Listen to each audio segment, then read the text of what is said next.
Hey folks, and welcome to Greg's Outdoor Adventures. I hope everything is going well for you in your sector of the matrix. This is the middle of December and I've got some extra time at home, so I am going to build some catfish rigs like you've seen in some of my videos. I've got my own version of it I'm going to do, so with some variations. So if you're interested in doing that and building your own, stick around and I'll show you how I'm doing it.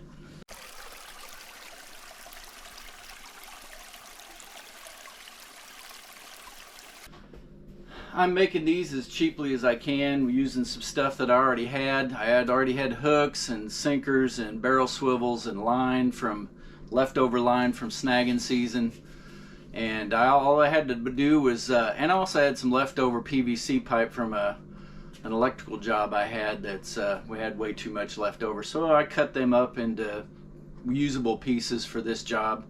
And I'm not going to show you that. I'm trying to make this as fast as possible, but anyway, the only thing I had to buy was the caps and the tees and some pool noodles, and I found them, lo and behold, at Lowe's of all things, and it was only 47 cents a piece. So, and this is long enough to where I can get 4 pieces out of this. So I'm gonna cut these things. I've already cut them. I cut them 16 inches long, and I left enough room for the tee and the cap, and then about a 13-inch piece of foam. I went with 13 inches because I want to leave some extra space down here at the bottom for, well, I'll show you about that later. First thing I do is use a little rubbing alcohol and clean up these PVC pipes because they might have a little dust and stuff on them. Might not have to do that because it's a pretty tight fit anyway, but I'm going to rub some alcohol on there and let it dry. And then I'm going to use some Elmer's glue, put a little bit in the middle here, and then slide the foam on there. But next I'm going to cut up some of the foam and let you see that. I'm going to cut them 13 inches. So I got the yardstick there. Cut a couple of them while I'm doing it.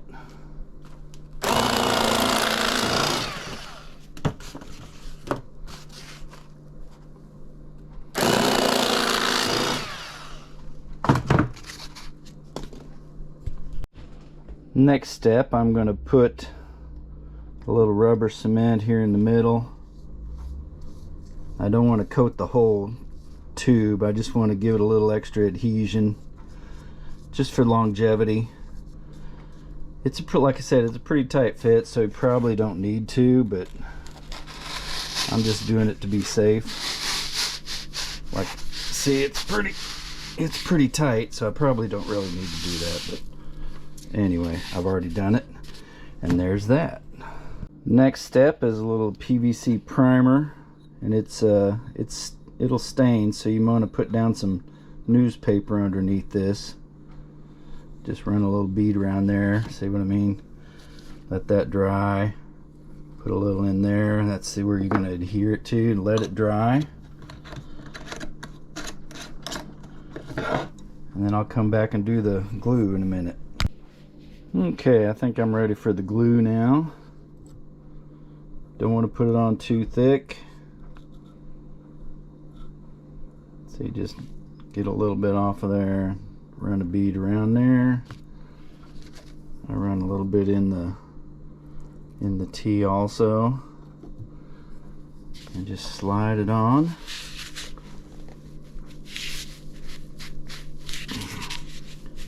There you go, that's it.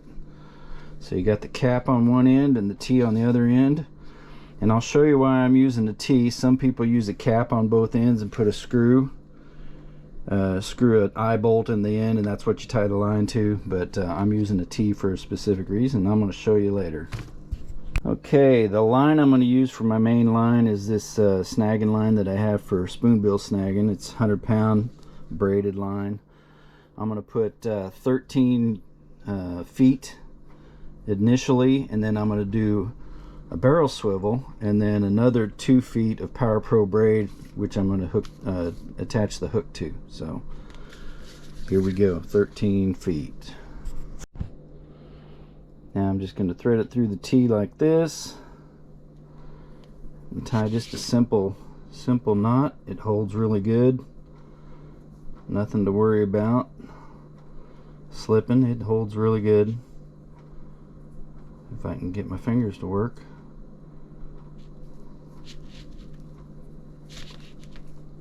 Might put an extra hitch in it just for good measure. But that's a pretty good knot for this.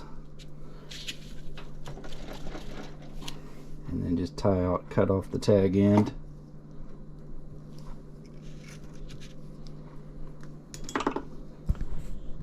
And now what I'll do is go to the other end of this.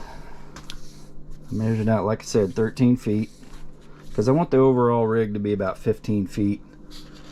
I put one of these egg sinkers in here. If I can thread it through there. There we go. And I get a barrel swivel. And I've been tying an improved clinch knot.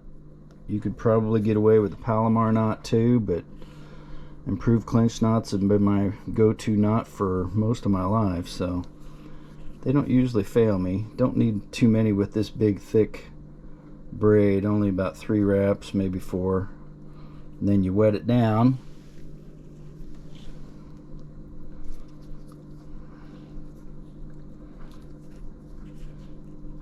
And that's a pretty good knot. Like I said, I've been tying that knot for my whole life. My cousin Bob, or Donnie, I'm not sure which one, but one of them showed me how to tie that improved clinch knot years ago. It's probably Bob. But anyway, that's how you do that. And now I'm going to cut off a chunk of this Power Pro braid, about 2 feet of it, and then tie the hook onto it. Okay, there I got that Power Pro braid tied to the other end of that barrel swivel. I'm going to go ahead and tie this pretty good size hook. It's just one I already had. A lot of people use circle hooks, but like I said, I'm trying to do this as cheaply as I can, so I'm just using hooks I've already got. If it causes a problem, then I'll go out and buy me some circle hooks, but I don't have any, so that's the one I'm using right now.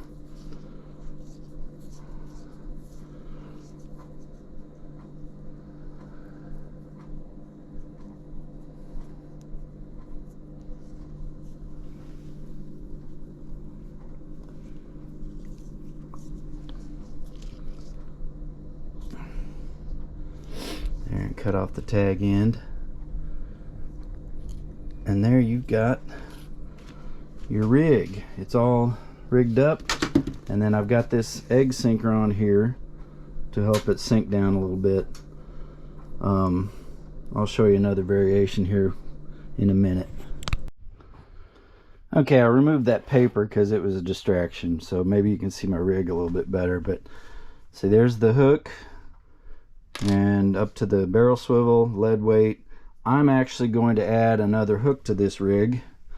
Don't have to do that, but I'm just giving myself the option.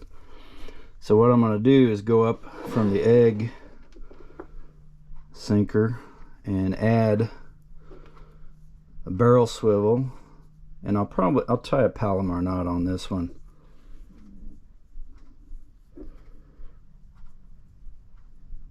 I'll tie a Palomar knot on that, and that way you've got the option of tying on another hook if you want. Yep. There we go. See?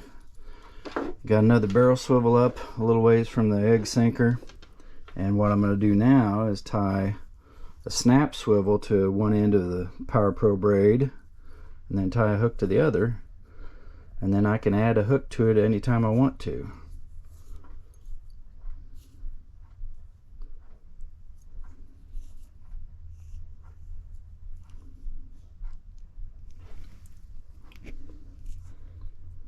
There we go on that one.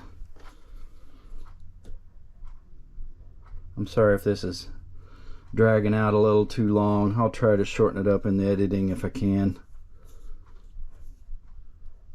I know how most people don't have too long of an attention span anymore, and I'm included in that bunch. I'm not picking on anybody, but I'm the same way. There we go. See, I'm building this with options in mind. See, and then all you gotta do is add this snap swivel, and now you got a double rig, a double hook rig. I don't know if you can see that in the GoPro, but anyway.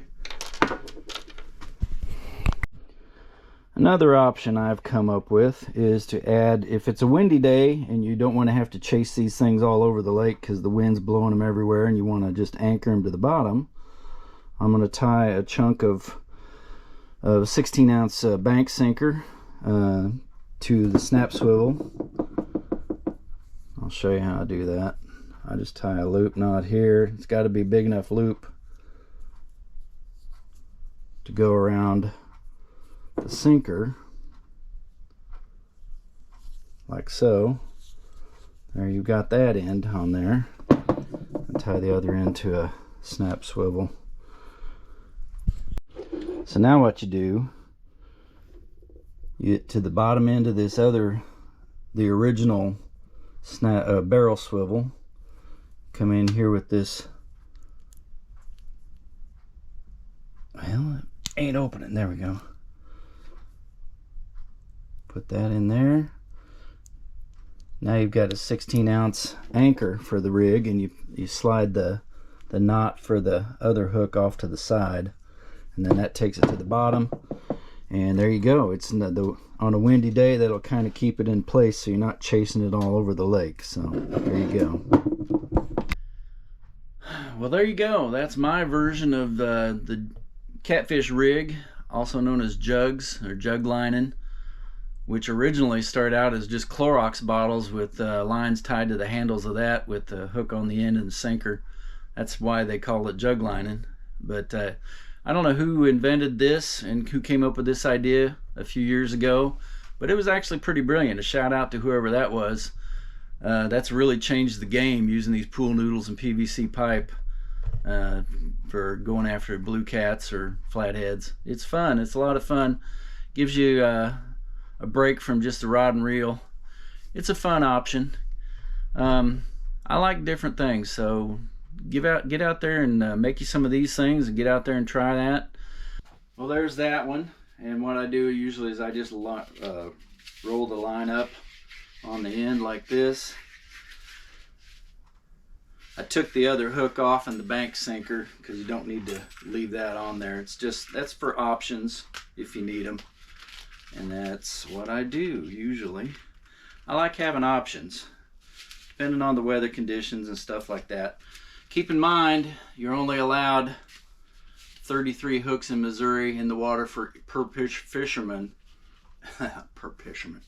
Per fisherman, you're only allowed 33 hooks in the water at one time. So if you make these into a double rig and you've got 20 of them out there, you're over the limit. So I'm just going to rig up 10 of them with double rigs, and then the other 10 I'm leaving as single. So that's what I'm going to do with that one. But anyway, I'm going to build 20 of these for myself, and if you got a fishing buddy with you, you could have even double, so it's no big deal. But as long as you got another fisherman with a valid fishing license. Of course, you need to check your own state's regulations on that and see what they allow.